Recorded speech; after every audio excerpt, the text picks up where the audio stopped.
وہ بلدیاتی الیکشن جو ہیں وہ صوبے کے انڈر نہیں ہونے چاہیے، وہ الیکشن کمیشن کے انڈر ہونی چاہیے۔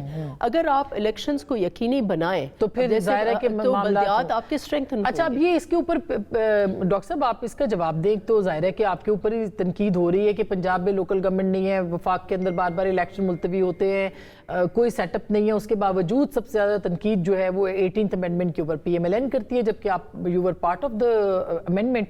تو کیا آپ کو لگتا ہے کیوں یہ بات شروع ہو گئی ایک دم سے؟ دیکھیں ایک تو میں تو ہمیشہ سے جو ڈیوالوڈ سسٹم ہے یا بلدیاتی نظام ہے اس کو سپورٹ کرتا ہوں، اور میں سمجھتا ہوں کہ اس کو اسٹرینگتھن ہونا چاہیے، اس کو ہونا چاہیے۔ ہماری اتنا بڑا اسپین آف کنٹرول اتنا زیادہ اتنا بڑا ہو گیا ہے کہ ہماری جو ایڈمنسٹریٹو کیپیسٹی ہوتی ہے وہ کمپرومائز ہو جاتی ہے ایک ریموٹ ولیج تک یا ایک ریموٹ ٹاؤن تک پہنچتے تو ان کو اسٹرینگتھن ہونا چاہیے، ان کا پولیٹیکل پروسیس بھی بڑھنا چاہیے، ایڈمنسٹریٹو پروسیس بھی اسٹرینگتھن ہونا چاہیے، اس میں تو بالکل کوئی میرا تو کچھ اختلاف نہیں ہے۔